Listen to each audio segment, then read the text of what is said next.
Hello നമസ്കാരം. നമ്മുടെ മറ്റൊരു വീഡിയോയിലേക്ക് എല്ലാവർക്കും വീണ്ടും ഒരിക്കൽ കൂടി സ്വാഗതം. അപ്പം ഇന്നത്തെ വിഷയം എന്ന് വെച്ച് കഴിഞ്ഞാൽ ഒലീവിയ, അടൂരുള്ള ആ ഒലീവിയ എന്ന ഷോപ്പിനെ പറ്റി ഒരുപാട് വിവാദങ്ങൾ വരുന്നുണ്ട്. അതിനെപ്പറ്റി ഒരുപാട് ക്രിയേറ്റേഴ്സ് വീഡിയോ ചെയ്തിട്ടുണ്ട്. ഞാൻ വീഡിയോ ഒന്നും ചെയ്തില്ലായിരുന്നു. അപ്പോൾ അങ്ങനെ ഇരുന്നപ്പോഴാണ് ഇന്ന് അതിൻ്റെ ഓണറായ അച്ചു അൽത്താഫ് ബ്ലോഗിന് ഒരു ഇൻ്റർവ്യൂ കൊടുത്തത്. ആ ഇൻ്റർവ്യൂ കണ്ടപ്പോൾ എനിക്ക് വളരെ ചിരിയാൻ തോന്നിയത്. കാരണം ഒരു പരസ്പര ബന്ധമില്ലാത്ത കുറേ കാര്യങ്ങൾ പറയുന്നു. അപ്പോൾ എനിക്ക് തോന്നി, കാരണം ആ വീഡിയോയിൽ പറഞ്ഞ അവരുടെ സ്റ്റാഫുകൾ പറഞ്ഞ ഓരോ കാര്യങ്ങളിലും സത്യമുണ്ടെന്ന് എനിക്ക് ചെറുതായിട്ട് തോന്നി. കാരണം ഇവരുടെ ആ ഇൻ്റർവ്യൂ കേട്ട ഏതൊരു മനുഷ്യനും അങ്ങനെ ചിന്തിക്കാൻ കഴിയുള്ളൂ. കാരണം ഇവർ പറയുന്ന ഒരു കാര്യത്തിനും സ്ഥിരതയില്ല. അതുകൊണ്ടാണ് നമ്മളിപ്പോൾ ഇങ്ങനെ ഒരു വീഡിയോ ചെയ്യുന്നത്. കാരണം ഇവരുടെ ഈ ഒരു ഇഷ്യൂ തുടങ്ങിയിട്ട് ഏകദേശം ഒരു 3, 4, 5 ദിവസങ്ങളായി. പല ആളുകൾ അതിനെപ്പറ്റി വീഡിയോ ചെയ്യണം. 5, 6, 7 കണ്ടന്റ് ചെയ്ത ആളുകൾ വരെയുണ്ട്. പക്ഷെ അന്നൊന്നും ഞാൻ ചെയ്തില്ല. കാരണം എനിക്കിതിനെപ്പറ്റി സത്യാവസ്ഥ എന്താണെന്ന് അങ്ങനെ വലിയ കാര്യമായിട്ട് അറിയില്ല. പക്ഷെ ഇന്ന് അവരുടെ ഈ ഇൻ്റർവ്യൂ ഞാൻ ഇരുന്ന് കണ്ടു. അൽത്താഫ് ബ്ലോഗിൻ്റെ ഇൻ്റർവ്യൂ കണ്ടപ്പോൾ എനിക്ക് തോന്നി ആ സ്റ്റാഫുകൾ പറഞ്ഞതിൽ ഏകദേശം ഏറെക്കുറെയെല്ലാം സത്യമായ കാര്യങ്ങളാണ്. ആദ്യമേ ഇവർ പറയുന്നു ഞങ്ങൾ ബോണ്ട് എഴുതി മേടിക്കുന്നില്ല എന്ന് പറയുന്നു. സ്റ്റാഫിൻ്റെ കയ്യിൽ നിന്ന് ബോണ്ടൊന്നും മേടിക്കുന്നില്ല എന്ന് പറഞ്ഞതിന് ശേഷം കുറച്ച് നേരം കഴിയുമ്പം ചോദ്യം മറിഞ്ഞും തിരിഞ്ഞും വരുമ്പോൾ ഇവർ ആകെ ഒരു വെപ്രാളം കൊള്ളുകയാണ്. അത് കഴിഞ്ഞ ശേഷം ഇവർ പറയുന്നു ബോണ്ടായിട്ടല്ല, ജോലിക്ക് കയറുന്നതിന് മുമ്പ് അച്ഛനോ അമ്മയോ അല്ലെങ്കിൽ ഭർത്താവോ ആരെങ്കിലും ഒരാൾ വന്നു കഴിയുമ്പോൾ ഞങ്ങളൊരു പേപ്പർ എഴുതി മേടിക്കും, അല്ലാതെ ബോണ്ടായിട്ട് എഴുതി മേടിക്കുന്നില്ല എന്നൊക്കെ പറഞ്ഞിട്ട് ഇവർ ആ ഇൻ്റർവ്യൂവിൽ ഏറ്റവും വലിയൊരു കാര്യം എന്ന് പറഞ്ഞു കഴിഞ്ഞാൽ എല്ലാം പറയാം.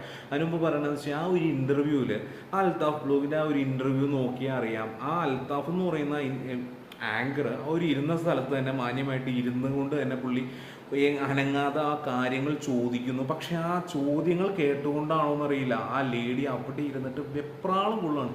ഇരുന്നിട്ട് ഇരിപ്പുറക്കുന്നില്ല. കുറച്ചു നേരം ചെരിഞ്ഞിരിക്കും, കുറച്ചു നേരം നേരെ ഇരിക്കും.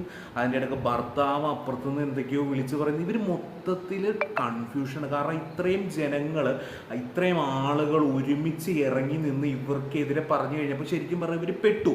അപ്പോൾ ഇവരുടെ മുഖം എങ്ങനെയെങ്കിലും വെളുപ്പിക്കാൻ വേണ്ടി ആ സ്ത്രീ ഭയങ്കര രീതിയിൽ ഇരുന്ന് വേർക്കുന്നുണ്ട്. ആ ഇൻ്റർവ്യൂ കാണുമ്പോൾ അറിയാം അവർക്കൊന്ന് എങ്ങനെയെങ്കിലും ഇതൊന്ന് കഴിഞ്ഞ് എഴുന്നേറ്റ് ഓടിയാൽ മതി. കാരണം അതേപോലെ ഇവർ ചെയ്തിട്ടുണ്ട്. ശരിക്കും പറഞ്ഞാൽ ഇവർ ലാഭം സ്റ്റാഫുകളെ വെച്ച് ഇവർ അവരുടെ പിച്ചച്ചട്ടിയിൽ കൈയിട്ട് തിന്ന് ഇവർ വലുതായി എന്ന് തന്നെ പറയേണ്ട വരും. കാരണം ഒരു സ്റ്റാഫ് വരുമ്പോൾ അവരുടെ കയ്യിൽ നിന്ന് 10,000 രൂപയൊക്കെ ഒരു അവരുടെ കമ്പനിക്ക് നഷ്ടം വന്നു കഴിഞ്ഞാൽ അതിൽ നിന്ന് ഈടാക്കാനാന്ന് പറയുന്നു. ഓക്കെ, ശരി, സമ്മതിച്ചു. 5, 6, 10, 12 ഡ്രസ്സുകളൊക്കെ സ്റ്റാഫുകൾ കൊണ്ടുപോയി കസ്റ്റമേഴ്സിന് കൊടുക്കുന്നു. അതിൽ നിന്ന് എന്തെങ്കിലും കംപ്ലൈൻറ്റ് വന്നു കഴിഞ്ഞാൽ കട്ട് ചെയ്യാൻ വേണ്ടിയാണ് ഞങ്ങൾ 10,000 രൂപ അല്ലെങ്കിൽ ഇത്രയും എമൗണ്ട് ഞങ്ങൾ പിടിക്കുന്നതെന്ന് പറഞ്ഞാൽ പിന്നെ എന്തെങ്കിലും ആവട്ടെ, നമുക്ക് അതൊരു ന്യായീകരണം എന്ന് പറയാം. അതുകൂടാതെ ഇവർ ഫോൺ മേടിപ്പിക്കും. അതായത് സ്റ്റാഫിൻ്റെ അവിടെ ചെന്ന് കഴിഞ്ഞിട്ട് സ്റ്റാഫ് വന്നു കഴിയുമ്പോൾ അവരെ കൊണ്ട് 15 ദിവസം ട്രെയിനിങ് ഉണ്ട്. ഈ 15 ദിവസം ട്രെയിനിങ് കഴിഞ്ഞ് കഴിയുമ്പോൾ വീട്ടിൽ നിന്ന് ആളെ വിളിക്കും. ഈ 15 ദിവസം നിന്ന് കഴിയുമ്പോൾ ഇവർക്ക് വേണ്ട എന്ന് തോന്നി ഇവർക്ക് പോകാം. ഞങ്ങൾ പിന്നെ ആ സ്റ്റാഫിനെ തിരിച്ച് വിളിക്കുകയോ അന്വേഷിക്കുകയോ ഇല്ല. ഇനിയിപ്പോൾ അവർക്ക് ഓക്കെ ആണെങ്കിൽ വീട്ടിൽ നിന്ന് മാതാപിതാക്കളെ വിളിച്ചതിന് ശേഷം ഇവർ ജോലി കൊടുക്കുമ്പോൾ ഈ സ്റ്റാഫിൻ്റെ കയ്യിൽ നിന്ന് ഈ മേടിക്കുന്ന ഒരു എമൗണ്ട് 10,000 രൂപ അവരുടെ സാലറിയിൽ നിന്ന് അതൊന്ന് കട്ട് ചെയ്യുന്ന ആ ഒരു എമൗണ്ട് അല്ലാതെ സ്വന്തം പോക്കറ്റിൽ നിന്ന് കാശ് എടുത്ത് ഫോൺ മേടിച്ച് കഴിഞ്ഞിട്ട് ആ ഫോൺ അവിടെ നിന്ന് പിരിഞ്ഞു പോകുമ്പോൾ അതുപോലും തിരിച്ചു കൊടുക്കൂല. ഫുഡ് ഉണ്ടെന്ന് പറയുന്നത് പല കമൻറ്റുകളിലും പലരും പറയുന്നു ഫുഡൊന്നും കിട്ടാറില്ല, കിടക്കാനൊരു റൂം കിട്ടാറുണ്ട്. പക്ഷെ അവിടെയുള്ള മറ്റുള്ളവരായിട്ടൊന്നും കൂടുതൽ കമ്മിറ്റ്മെൻറ്റോ അല്ലെങ്കിൽ ഫ്രണ്ട്സ് ആവാനോ അവരായിട്ട് ഓവറായിട്ട് സംസാരിക്കാനോ ഒന്നും ഇവർ സമ്മതിക്കാറില്ല. പിന്നെ മുസ്ലിം മതത്തിൽപ്പെട്ടവരെ അവർ ജോലിക്ക് എടുക്കാറില്ല. അങ്ങനെ കുറേ അധികം ഈ അലിഗേഷൻസ് ഇവർക്കെതിരെ വരുന്നുണ്ട്. പക്ഷേ ഇതൊന്നും സമ്മതിക്കുന്നില്ല. ഇവരെല്ലാം അതങ്ങോട്ട് ഇരുന്ന് ന്യായീകരിക്കുകയാണ്. അതുപോലെ തന്നെ ഇവരുടെ ഹസ്ബൻഡിൻ്റെ ഒരു വോയിസ് അതിൻ്റെ അത് കേൾപ്പിക്കുന്നുണ്ട്. ആ വോയിസിൽ പറയുന്നതന്നെ ഒരു സ്റ്റാഫ് അവിടെ ജോലിക്ക് കയറി കഴിഞ്ഞാൽ 1 മാസത്തിനുള്ളിൽ തന്നെ 2 സ്റ്റാഫിനെ ഈ ഒരു സ്റ്റാഫ് അവിടെ കൊണ്ടുവന്ന് അവരുടെ അടുത്ത് ആക്കി കൊടുക്കണം. അല്ലെങ്കിൽ 2 സ്റ്റാഫിനെ കൊണ്ടുവന്നില്ലെങ്കിൽ ഒരാൾക്ക് 5,000 രൂപ വെച്ച് 2 ആൾക്ക് കൊണ്ടുവന്നില്ലെങ്കിൽ 10,000 രൂപ കട്ട് ചെയ്യും.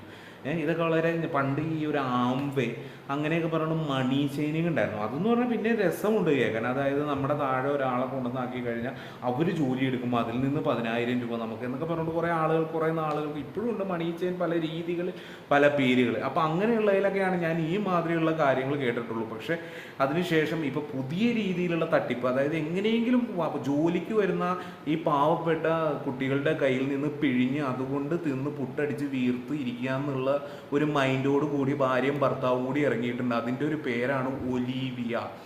ശരിക്കും പറഞ്ഞാൽ ഇവർക്ക് ഡ്രസ്സ് വിറ്റുള്ള കാശിൽ നിന്നല്ല എന്ന് തോന്നുന്നു ഇവർക്ക് പ്രോഫിറ്റ് ഏറ്റവും കൂടുതൽ. ഇവർ ജോലിക്ക് ആളെ എടുത്തിട്ട് അവരിൽ നിന്ന് പിഴിഞ്ഞുണ്ടാക്കുന്നതാണ് ഇവർക്ക് പ്രോഫിറ്റ്, അല്ലാതെ ഡ്രസ്സ് വിറ്റിട്ടാണെന്ന് തോന്നുന്നില്ല. കാരണം അതിൻ്റെ ഇടയ്ക്ക് വേറൊരു രസമായിട്ട് എനിക്ക് തോന്നിയത്, ഇവർ പറയുന്നുണ്ട് പണ്ട് ഞങ്ങൾ ഫുഡ് കൊടുക്കുന്നുണ്ടായിരുന്നു, അന്ന് ഞങ്ങളുടെ ഡ്രസ്സിൻ്റെ വില എന്ന് പറഞ്ഞാൽ 800 മുകളിലായിരുന്നു. അതിനുശേഷം ഞങ്ങൾ കസ്റ്റമേഴ്സിന് കുറച്ചും കൂടി എമൗണ്ട് താത്തി കൊടുത്തു. ആ ഒരു 500-500 താഴേക്ക് വന്നപ്പോൾ ഞങ്ങൾക്ക് ഫുഡ് കൊടുക്കാൻ, സ്റ്റാഫിന് ഫുഡ് കൊടുക്കാൻ ഞങ്ങൾക്ക് സാധിക്കുന്നില്ല. അതുകൊണ്ട് ഞങ്ങൾ ഫുഡ് കൊടുക്കൽ അങ്ങോട്ട് ഒഴിവാക്കി. അതായത് കസ്റ്റമേഴ്സിന് അങ്ങോട്ട് ലാഭത്തിൽ കൊടുത്തിട്ട് ഈ പാവപ്പെട്ട ഈ വന്ന് ജോലി ചെയ്യുന്ന ഈ പെൺകുട്ടികളുടെ ഫുഡിൻ്റെ കാര്യത്തിൽ പോലും ഇവർ പിടിച്ചു എന്ന് പറയുമ്പോൾ ഇവരൊക്കെ എന്ത് പറയാൻ. അത് 25,000 രൂപ ശമ്പളത്തിൽ വെറും 3 മണിക്കൂർ. ഇവരുടെ പരസ്യം നമ്മളെല്ലാവരും കണ്ടതല്ലേ. ആ വീഡിയോയിൽ അവർ പറയുന്നുണ്ട് 25,000 രൂപ ശമ്പളം വെറും 3 മണിക്കൂർ ജോലി ചെയ്താൽ 25,000 രൂപ ശമ്പളം എന്നൊക്കെ പറഞ്ഞുകൊണ്ട് അവർ പറയുന്നുണ്ട്. അവരുടെ ബിസിനസ് ട്രിക്കായിരിക്കും. അപ്പോൾ അതിനുശേഷം അവർ ആ ഇൻ്റർവ്യൂവിൽ പറയുന്നുണ്ട്, കാരണം ആ പരസ്യം കണ്ട് 25,000 രൂപ ശമ്പളം പ്രതീക്ഷിച്ചു വന്ന കുട്ടിക്ക് ഞങ്ങൾ 35,000-40,000 രൂപ കമ്മീഷനായിട്ട് കിട്ടിയിട്ടുണ്ട്. അന്ന് ഞങ്ങൾ പറഞ്ഞില്ലല്ലോ നിങ്ങൾ 25,000 രൂപ ശമ്പളത്തിൻ്റെ വീഡിയോ കണ്ടല്ലേ വന്നത്, അതുകൊണ്ട് ഞങ്ങൾ 25,000 തരുവുള്ളൂ എന്ന് ഞങ്ങൾ പറഞ്ഞില്ല. 40,000 രൂപയുടെ സൗത്ത് ഇന്ത്യൻ ബാങ്കിൻ്റെ ചെക്കുകളാണ് ഞങ്ങൾ ഓരോ സ്റ്റാഫിനും കൊടുക്കുന്നത് എന്ന് പറയുന്നത്. അപ്പോഴും ഒരു ചോദ്യം അവിടെ ബാലൻസ് ഒക്കെ ഉണ്ട്. ഈ 40,000 രൂപ ശമ്പളം മേടിക്കുന്ന കുട്ടികൾ മാത്രമല്ലല്ലോ അവിടെ, 10,000 രൂപ താഴെ ശമ്പളം മേടിക്കുന്നവരോ അല്ലെങ്കിൽ 15,000 രൂപ ശമ്പളം മേടിക്കുന്നവർക്കോ 25,000 രൂപ ശമ്പളം കിട്ടിയിട്ടില്ല. അപ്പോൾ അവരും അങ്ങനെയാണ് കംപ്ലയിൻറ്റ് ചെയ്യേണ്ടത്. അപ്പോൾ ഇവർ പറഞ്ഞതിൽ ഒരു ന്യായമില്ല.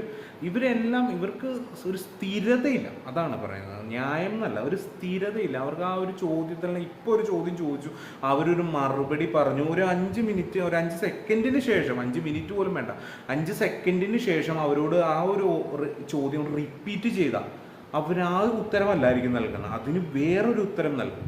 അതാണ് അവർക്ക്. ശരിക്കും പറഞ്ഞാൽ ഇവർ മൊത്തത്തിൽ ഇവർ ഈ പറയുന്ന കാര്യങ്ങളെല്ലാം, ഈ സ്റ്റാഫുകൾ പറയുന്ന എല്ലാം അവിടെ സത്യസന്ധമായി നടന്ന കാര്യങ്ങളാണെന്ന് എനിക്ക് തോന്നുന്നു. അല്ലാണ്ട് ഒരു സ്ഥാപനത്തിനെ തകർക്കാൻ വേണ്ടിയൊന്നും ഒരു സ്റ്റാഫുകളും, അതായത് നമ്മളാണെങ്കിൽ ഇപ്പോൾ എവിടെയെങ്കിലും ഒരു ജോലിക്ക് കയറി അവരുടെ കയ്യിൽ നിന്ന് നമ്മൾ 5, 6, 7 മാസം നമ്മളോട് ജോലി ചെയ്തു, അവരതിനുള്ള കറക്റ്റായിട്ട് ശമ്പളം തന്നു.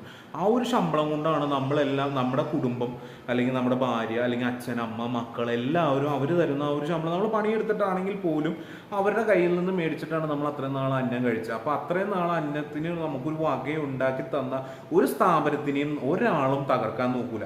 ഇവർ പറയുന്നത് 5, 10, 15 ദിവസം ജോലി ചെയ്തു, അത് കഴിഞ്ഞ് അച്ഛനെതിരെ പുറത്തു പോയി എന്ന് വർത്താനം പറയുന്ന ആളുകളാണ് പലരും. അതുപോലെ തന്നെ ഇവർ പറയണത് മൊബൈലിൻ്റെ കാര്യം. ഇതുപോലെ തന്നെ ഇവിടെ ജോലി ചെയ്ത് പുറത്തിറങ്ങി കഴിഞ്ഞാൽ 90 ദിവസം കഴിയുന്നോടം വരെ ഒരു കംപ്ലൈൻറ്റ് ഇവർക്കെതിരെ ഉണ്ടായിട്ടില്ലെങ്കിൽ ഇവർക്ക് ഈ പറഞ്ഞ പൈസ തിരിച്ചു കൊടുക്കും. അതുപോലെ തന്നെ ഫോൺ കൊടുക്കും. അതിൽ എന്തെങ്കിലും ഒരു കംപ്ലൈൻറ്റ് ഉണ്ടായിട്ടുണ്ടെങ്കിൽ ഞങ്ങൾ പൈസയും ഫോണോ തിരിച്ചു കൊടുക്കൂല. അതുപോലെ തന്നെ അച്ചു എന്ന് പറയുന്ന സ്വന്തം പേര് തന്നെ, അച്ചുവിനെ പറ്റി അല്ലെങ്കിൽ പുറത്തിറങ്ങി അച്ചുവിനെ പറ്റി എന്തെങ്കിലും 10-15 ദിവസം കഴിയുമ്പോൾ കംപ്ലൈൻറ്റ് പറഞ്ഞു കഴിഞ്ഞാൽ ഞാൻ ഈ പൈസ കൊടുക്കൂല എന്നൊക്കെ പറഞ്ഞ ഒരു സീസ്. എന്താ പറയുക, നമ്മുടെ കൊച്ചു കേരളത്തിൽ ഇങ്ങനെയുള്ള കാര്യങ്ങൾ നടക്കുന്നത്. എങ്ങനെയും പൈസ ഉണ്ടാക്കാം. അതിപ്പം പാവപ്പെട്ടവനെ പറ്റിച്ചിട്ടാണെങ്കിലും പണക്കാരനെ പറ്റിച്ചിട്ടാണെങ്കിലും എങ്ങനെ കാശുണ്ടാകണം, ആ ഒരു മൈൻഡോട് കൂടി കുറേ ആളുകൾ ഇറങ്ങിയിട്ടുണ്ട്. ഇതേപോലെ ശരിക്കും പറഞ്ഞാൽ സങ്കടം തോന്നും. ഈ ഒരു ഗതി ഇല്ലാത്തതുകൊണ്ടാണ് ഈ കണ്ട നാട്ടിൽ പോയി, അന്യ നാട്ടിൽ പോയി, അതായത് ചിലപ്പം മലപ്പുറം അല്ലെങ്കിൽ പല ജില്ലകളിൽ നിന്നുള്ള പല പെൺകുട്ടികൾ വന്ന് അവിടെ ജോലി ചെയ്യുന്നുണ്ട്. അപ്പോൾ ഈ ഒരു ഗതിയില്ലാത്തതുകൊണ്ടായിരിക്കും ഈ വന്ന് കിടന്ന് കഷ്ടപ്പെട്ട് രാവിലെ മുതൽ കഷ്ടപ്പെട്ട് ഈ 1000, 500 അല്ലെങ്കിൽ 1000 രൂപയ്ക്ക് പണിയെടുക്കുന്ന ആ ഒരു കാശി പോലും ഇവരൊക്കെ കൈയിട്ട് വാരി തിന്നാന്ന് പറഞ്ഞു കഴിഞ്ഞാൽ ഇവർ വിറ്റ് ഇവർക്ക് പ്രോഫിറ്റ് ചെയ്യുന്നതാണ്. അല്ലെങ്കിൽ മറ്റുള്ള രീതിയിലാണ് കുഴപ്പമില്ല. ഇവരെ ഈ ജോലിക്ക് എടുക്കുന്ന പെൺകുട്ടികളുടെ സ്വന്തം കയ്യിൽ നിന്ന് ഫോൺ എടുത്തിട്ട് ഫോൺ മേടിപ്പിച്ചിട്ട് അതുപോലും തിരിച്ചു കൊടുക്കില്ല. ജോലിക്ക് കയറുമ്പോൾ 10,000 രൂപ അതും തിരിച്ചു കൊടുക്കില്ല. പല രീതിയിൽ പല ഫൈനുകളുണ്ടെന്നാണ് പറയുന്നത്. സമ്മതിക്കണം. എന്നിട്ടും ഇരുന്ന് ന്യായീകരിക്കുകയാണ്. ഈ ന്യായീകരണങ്ങൾ അവർക്ക് തന്നെ അറിയാം, ഇവർക്ക് ഇതൊന്നും സത്യസന്ധമല്ല എന്ന് അവരുടെ ഓരോ വാക്കിലും ഉണ്ട്. പക്ഷെ അവർ പറയണത് ആൾക്കാരെ കൊണ്ടുപോവാം, അല്ലെങ്കിൽ എൻ്റെ അടുത്ത് ജോലി ചെയ്തിട്ട് ഇതുപോലെയുള്ള അലിഗേഷൻസ് പറയുന്ന ഒരാളെ വീഡിയോയ്ക്ക് മുമ്പിൽ കൊണ്ടുപോവാം എന്നൊക്കെ പറഞ്ഞ് അവർ തടി തപ്പാൻ ശ്രമിക്കുന്നുണ്ട്. അവരുടെ വീഡിയോയൊന്നും ഇതിൻ്റെ അകത്ത് വെക്കാൻ പോലും എനിക്ക് തോന്നുന്നില്ല. കാരണം കട്ട് ചെയ്തിപ്പോൾ അവരുടെ വീഡിയോ വെച്ച് കഴിഞ്ഞാൽ നമുക്ക് ഇതിൽ കൂടുതൽ അവരെ പറ്റി സംസാരിക്കാനുണ്ടാവും. അതിന് പോലും എനിക്ക് തോന്നുന്നില്ല. കാരണം ഇതുപോലെയുള്ള എണ്ണം കെട്ടവൻ്റെയൊക്കെ മുഖം പിന്നെയും നമ്മൾ എന്തിനാ കാണണേ? എന്നിട്ടും അവരെയൊക്കെ വളർത്താനും കുറേ ആളുകൾ അവർ പറയണ അവരുടെ ബിസിനസ് ശൃംഖലയെ തകർക്കാൻ വേണ്ടി ആളുകൾ ചെയ്യുന്നതാണ്. ഈ പാവപ്പെട്ട ഈ കുറേ പെൺകുട്ടികളെ പറ്റിച്ചിട്ട് അവർ എന്ത് ബിസിനസ് ശൃംഖലയെ വളർത്താൻ പോണേ? അവ ആ കാശ് കൊണ്ട് കഴിച്ചാൽ അവർക്ക് മേത്ത് പിടിക്കുമോ? എനിക്ക് തോന്നണില്ല. നിങ്ങളുടെ അഭിപ്രായം എന്താണെങ്കിലും നിങ്ങളും കമൻറ്റ് ചെയ്യും. അപ്പം ഇത്രയും പറഞ്ഞുകൊണ്ട് ഞാൻ ഈ വീഡിയോ വെച്ച് നിർത്തുന്നു.